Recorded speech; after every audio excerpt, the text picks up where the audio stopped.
Thank you for joining us. This is our final and fourth Lunch and Learn, and we are here in the studios at Canyon Concert Ballet with Artistic Director Alicia Laumann, and we are doing these Lunch and Learns to celebrate our upcoming spring show, which is actually next weekend, April 27th and 28th at the Lincoln Center, Les Sylphides and Etudes. So Alicia, our big question for you today. We've been really focusing on these Lunch and Learns on the Romantic period and kind of that first act of our show, Les Sylphides. So we want to talk with you about the Etudes portion and really how you created choreography to Chopin's piano music all these years later. Great. Hello. First off, I'd like to introduce my student, Claudia. She's an apprentice with Canyon Concert Ballet. This is her second year as an apprentice, and she's joining me to help me demonstrate some of the movement that you'll see in our upcoming production of an evening of ballet and Chopin. And I'm really excited to talk to you about the process of choreographing Etudes. First off, because I'm really thrilled with the concept of the piece. I think it's very timely. And secondly, I think the process of coming up with this concept was very interesting. So back in June, when we had to come up with the concept for the entire production, I knew I wanted to do Les Sylphides. It's beautiful, it's a classic. I knew our dancers were technically ready to do it, but also because it's in the Romantic era style, it would present a learning challenge for them for something that they hadn't done before, and I wanted to give them that challenge. For those of you who don't know, a little segue in terms of Romantic era movement, as you have heard in previous Lunch and Learns, the Romantic era, one of the things that Romantic era artists were fascinated with was the supernatural. And so the stories then oftentimes had these otherworldly, gothic, or ethereal moments. And choreographers began to choreograph movement that fit with those storylines. So Romantic era movement, to generalize, is categorized by movement that has a very soft, flowy upper body. The lines of the arms are rounded. And also things, for instance, that would have affected the choreography were that the skirts were long, because for it to be much above the ankle would have been scandalous. And so much of the virtuosity of the movement is in short little beats of the feet and delicate, precise footwork. So when you watch Les Sylphides, you can look for both the light flowiness of the arms as well as the precise footwork that are characteristic of Romantic era. But in any case, I knew that I wanted to do Les Sylphides, so when I was thinking of something to do in conjunction with that, since Les Sylphides is a half hour long, I immediately went to Chopin's solo piano works. I love the idea of working with live pianists. I think it's how dance is best seen, is with not live pianists, but live musicians. And having a pianist on stage doing Chopin's work seemed like just the right thing to bookend with Les Sylphides. So I chose the concept back in June, but I didn't know exactly what the piece was going to look like. So fast forward in December, Nutcracker's over, I began listening to Chopin music like crazy so that I could select the pieces for Etudes. And immediately knew that I wanted to choose what I would call some of Chopin's more difficult pieces choreographically. And what I mean by that is I feel like some of his pieces, his mazurkas, his waltzes, they lend themselves quite naturally to choreographic movement. And so, for instance, in Les Sylphides, Fokine actually chose and selected the pieces that he wanted. And they are nocturnes, mazurkas, several waltzes. They're very flowy, dancey, beautiful pieces. Another famous Chopin piece is Jerome Robbins' Dances at a Gathering. And again, it's all of Chopin's very beautiful music. And all of it is beautiful, but I think some of them are a little bit more thorny, I would say.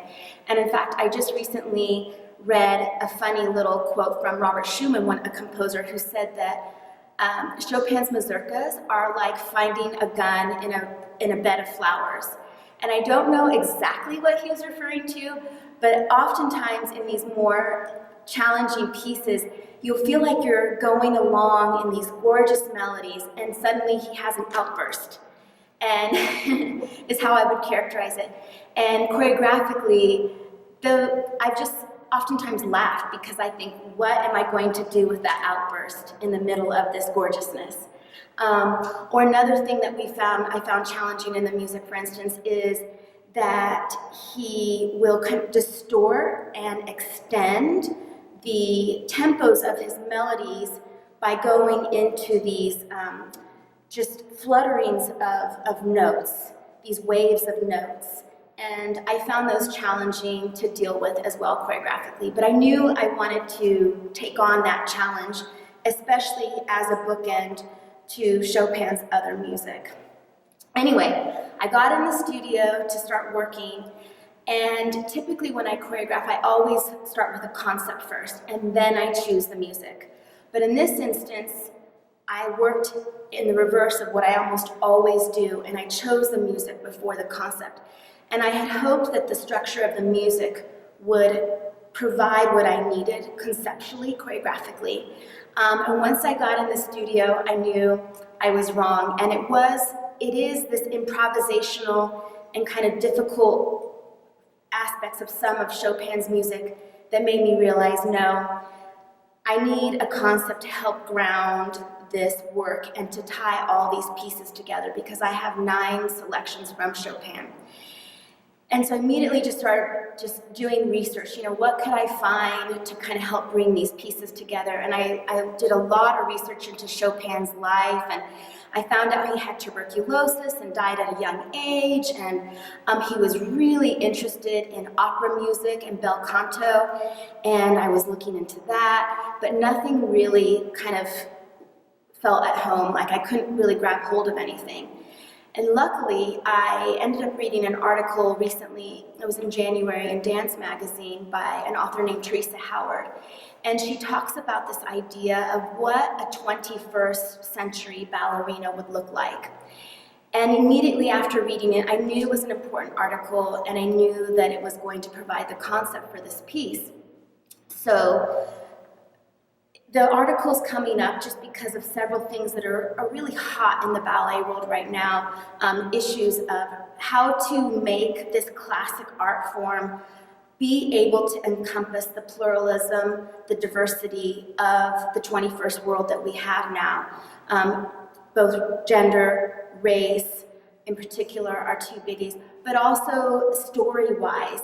Classic ballets can feel antiquated, and they just don't represent who we are as a people anymore. And so these are really the hot topics in the ballet world right now. And going back to etudes, immediately I knew that what I wanted to do was take Les Sylphides as this Romantic era white ballet and put a 21st century lens on it, and then look through that and say, what does that look like? How can I do kind of a white ballet, but through the lens of a 21st century perspective? And I think the fact that they're both Chopin makes the concept even tighter and more interesting, because I'm not using suddenly this contemporary music, which I think would make the storytelling easier. But I'm using music from this Romantic era and then still trying to see what this ballerina looks like today.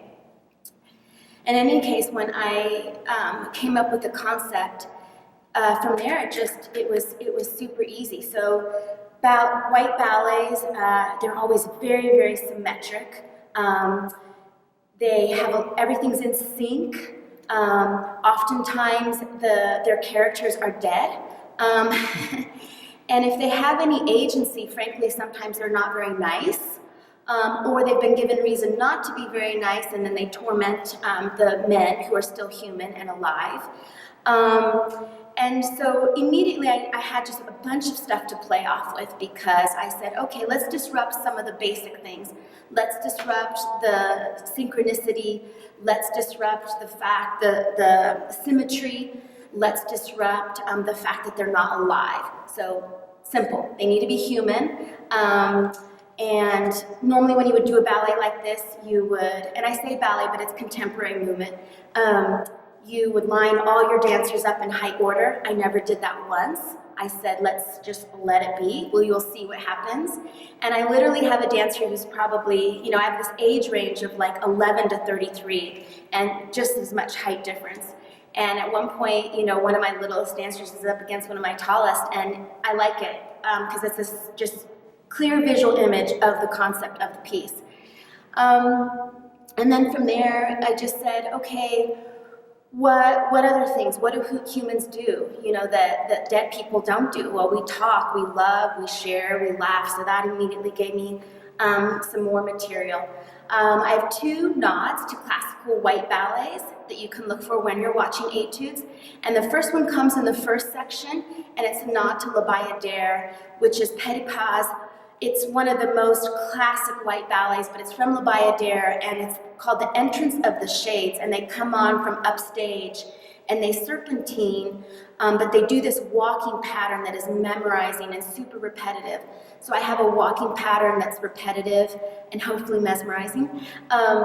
And then I have another nod to the second act Swan Lake, and that's another serpentine movement where they're all coming in with very synced up movement.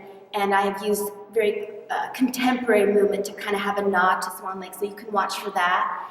I have another little funny moment where I think it's ironic, not funny.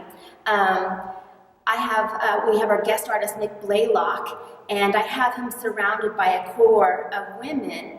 And instead of these women being tormenting aspects, I just simply want them to be caring and to create a community.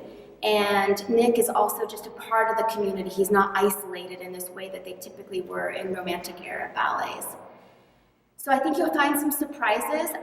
The movement is contemporary. It's just my voice. It's kind of the way I'm seeing and hearing these ideas come out. And it ranges in movement between kind of more classical-like and then more aggressive movement that is on the floor. And Silvana Santinelli, Dr. Silvana Santinelli is playing these gorgeous piano pieces that range, again, between some of his pretty waltzes and nocturnes. But then again, we have 2 etudes that I think are more complex, for us choreographically anyway, and also a couple preludes that are more complex. And my favorite probably is, well, I have 2 favorites, but one is the scherzo that opens it, that has this feel of the gun in the Bed of Roses feel.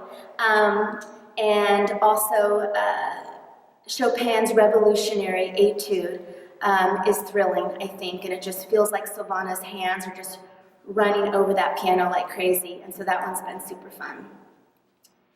So that speaks to my process. Claudia here is just going to show you 30 seconds of a piece that's a part of a larger group, just to give you an idea of some of the movement and then to see a little bit of this contemporary movement and how it works with this Romantic era giant Chopin's piece. Yeah.